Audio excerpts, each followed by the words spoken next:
अस्सलाम वालेकुम। क्या हाल है आप लोगों का? बहुत दिन से आप लोगों से बात नहीं हुई। दरअसल मैं आई हुई हूँ कराची में अपनी बेटी ज़ारा के पास। काम नहीं है लेकिन मैं आपको पता है जैसे कि हमारे घर में एक नया मेहमान आने वाला है, तो बस अनकरीब इंशाल्लाह खुशखबरी आएगी। उसके इंतज़ार में बैठी हूँ। ज़ाहिर है माँओं को बैठना पड़ता है और एंजॉय भी कर रही हूँ और थोड़ा बोर भी हो रही हूँ, कभी-कभी बोर भी हो जाती हूँ। कि ज़ाहिर है हम एवरीडे काम करने वाले लोग हैं ना, तो घर बैठना ज़रा मुश्किल होता है और फिर अपने घर बैठना आसान होता है क्योंकि घर में हज़ार काम होते हैं। अब किसी के घर जैसे कि ज़ारा का घर है, अब ये ज़ारा तो किसी का घर है ना भई, तो बेटियों के घरों में बैठ के ऐसे बैठ जाना बड़ा मुश्किल है। अलमारियाँ भी साफ़ कर लीं, बातें भी कर लीं, बाज़ार से चीज़ें भी ले आई उसके लिए। कल मैं गई थी यहाँ पर कराची में है डेली कॉलोनी, वहाँ पर देसी मुर्गी लेने के लिए गई थी बहुत। और कराची के रास्ते भी नहीं आते, ज़ाहिर है मेरा शहर नहीं है, लेकिन फिर आहिस्ता-आहिस्ता गाड़ी चलानी की शुरू की तो आ ही गए। तो फिर कल वहाँ से मुर्गी देसी मुर्गी लाई तो उसको सूप बना के दिया। बड़ा अच्छा लगा लेकिन फिर बोर हो गई, क्या करूँ?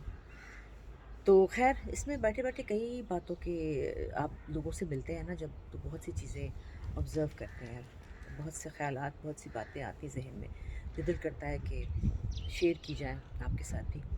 जैसे कि मैं देखती हूँ लोग ना पता नहीं किसी से नफ़रत कैसे कर लेते हैं। एकदम से कह देते हैं फ़लाँ से मुझे नफ़रत है, फ़लाँ की मैं शक्ल नहीं देखना चाहता। नफ़रत, नफ़रत का लफ्ज़ बड़ा अजीब-सा है, बड़ा मुश्किल-सा है। और मैं ये सोचती हूँ कि कोई किसी से नफ़रत कैसे कर सकता है? नफ़रत एक बहुत मुश्किल चीज़ है। आप नापसंद कर सकते हैं किसी के ख़यालात को, किसी की ज़ाहिर है हर इंसान का अपना मिज़ाज होता है। आप कह सकते हैं कि फ़लाँ की फ़लाँ बात मुझे पसंद नहीं आई और फ़लाँ का फ़लाँ बात करने का तरीका सही नहीं है, या कोई भी इख्तिलाफ़ राय तो हो सकता है, लेकिन किससे नफ़रत कोई कैसे कर सकता है? और नफ़रत में आप फिर कहें कि मैं उसकी शक्ल नहीं देखूँगी और आई हेट हर और हिम या जो भी है। तो मैं बड़ा शुक्र अदा करती हूँ अल्लाह ताला का कि खुदा का शुक्र है कि मैं किसी से नफ़रत नहीं कर सकती। और मुझे लोगों से इख्तिलाफ़ तो होता है लेकिन मैं फिर अपना रास्ता बदल लेती हूँ, उनसे मिलना कम कर देती हूँ, लेकिन मैं नफ़रत किसी से नहीं कर सकती। और अल्लाह ताला से यही दुआ करती हूँ कि खुदा हमारे दिलों को ऐसे ही रोशन रखे और पॉज़िटिव रखे कि हम लोग ये लफ्ज़ नफ़रत अपनी ज़िंदगी से निकाल दें।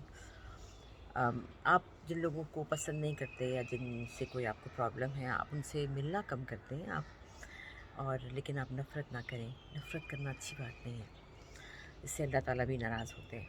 प्यार करें, पॉज़िटिव रहें, अच्छी बात करें। अगर आपके साथ कोई बुरा करता भी है ना, तो उसको करने दें। और मैं हमेशा अपनी बेटी को यही कहती हूँ, धूप बहुत है यहाँ पर, यही कहती हूँ कि बेटा किसी की नेगेटिविटी देखकर ना अपनी पॉज़िटिविटी आप नहीं गँवाएँ। अगर आपके साथ कोई बुरा करता है, तो आप उसके साथ और ज़्यादा अच्छा करें, ताकि वो अपने अंदर खुद ही शर्मिंदा हो जाए। तो बस इतनी सी बात थी, ज़हन में आ रही थी, सोचा आपसे कर दूँ। तो अब देखिए मैं यहाँ कितने दिन रहती हूँ और क्या-क्या करती हूँ, बताऊँगी आपको। जैसे-जैसे जो-जो कुछ होता रहेगा। अभी तो मैं अपने कपड़े समेट रही थी, अलमारियाँ साफ़ कर रही थी, पर ये भी ख़त्म हो जाएँगी, फिर क्या करूँगी, शाम को बोर होंगी, मजबूरी है। आप दुआ कीजिए कि खैर से मेरी ज़ारा सेहतमंद बेबी के साथ उठे, फिर मैं आपसे बात करूँगी, लेकिन बीच में बात करती रहूँगी, ठीक है? Thank you.